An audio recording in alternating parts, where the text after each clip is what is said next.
ഇതൊക്കെ അശോകൻ്റെ DNA കിടപ്പുണ്ടായിരുന്നു. ഈ സാധനമൊക്കെ എവിടെയോ ബ്ലഡിൽ കിടന്നിട്ടുണ്ടായിരിക്കും. കിടപ്പുണ്ടായിരുന്നു. പിന്നെ എന്താ പറയുക, ഒരു നമ്മൾ കുറേയൊക്കെ നമ്മൾ നമ്മുടെ ഉണ്ടാക്കിയും എടുത്തേ കുറേ അങ്ങനെ കൂടെ പ്രയത്നിച്ചാലേ കുറേയൊക്കെ കിട്ടുകയുള്ളൂ മനുഷ്യർക്ക്. അങ്ങനെ ഒരു കാര്യം ഉണ്ടെങ്കിൽ അത് ബ്ലഡിൽ ഉണ്ടാകാം, ഇല്ലെന്ന് ഞാൻ പറയത്തില്ല. എവിടെയെങ്കിലുമൊക്കെ മറിഞ്ഞു കിടന്നായിരിക്കും ചിലപ്പോൾ. പക്ഷെ എങ്കിലും പിന്നീട് ഈ പറഞ്ഞ അധികം സിനിമകൾ അങ്ങോട്ട് അശോകന് കിട്ടാതെ വരുന്നൊരു സിറ്റുവേഷൻ ഉണ്ടായിരുന്നു. അങ്ങ് ഡെസ്പായോ? 94-95 മുതലാണ് സിനിമകൾ എനിക്ക് വല്ലാതെ എന്നിൽ നിന്ന് സിനിമ ആകുന്നത്. അല്ല, ഞാൻ സിനിമയിൽ നിന്നാകുന്നത് എന്നെങ്ങനെ പറയാം. അല്ല, സിനിമ അകന്നു പോയി, എന്നിൽ നിന്നകന്നു. അതാണ് കൂടുതൽ കറക്റ്റ്. അതെ, അശോകൻ എവിടേക്കും പോയില്ല. ഞാൻ അവിടെ തന്നെ ഉണ്ട്, അന്ന് ഇവിടെ തന്നെ ഉണ്ട്. എന്നിൽ നിന്ന് അകന്നു പോയി 94 അല്ലെ 95 മുതലാണ്. എന്താ സംഭവിച്ച അശോകൻ എനിക്കറിയില്ല.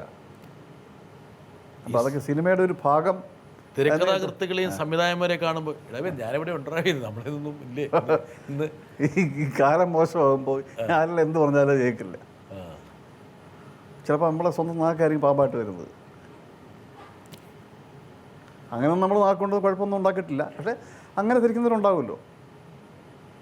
ഈ മോശ സമയം വന്നു കഴിഞ്ഞാൽ പറയുന്നതും എല്ലാം മോശം, ചെയ്യുന്നതെല്ലാം മോശം. നല്ല സമയം എന്നാൽ എന്ത് തോന്നിയ ദിവസം വിളിച്ച് പറഞ്ഞാലും നല്ലതായിട്ടേ വരുള്ളൂ.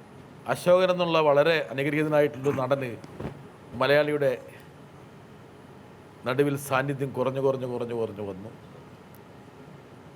എവിടെയൊക്കെ ഒരു തിരുത്തലുകൾ വേണം, അല്ലെങ്കിൽ കാലത്തനുസരിച്ച് ഞാൻ മാറേണ്ടതുണ്ട്, എവിടെയാണ് എനിക്ക് പോരായ്മ പറ്റി എന്നൊരു ആത്മപരിശോധന നടത്തി.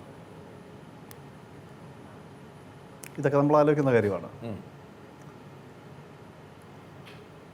പക്ഷേ നമ്മളങ്ങനെ ആത്മപരിശോധന നടത്തിക്കൊണ്ടോ തെറ്റുകളുണ്ടെന്ന് മനസ്സിൽ ധരിച്ച് തിരുത്താൻ ശ്രമിച്ചാലോ അതുകൊണ്ടും സിനിമയായിട്ടൊന്നും പ്രത്യേകിച്ച് വലിയ ബന്ധമോ പ്രയോജനം ഉണ്ടാവുമെന്ന് ഞാൻ ധരിച്ചിരുന്നില്ല.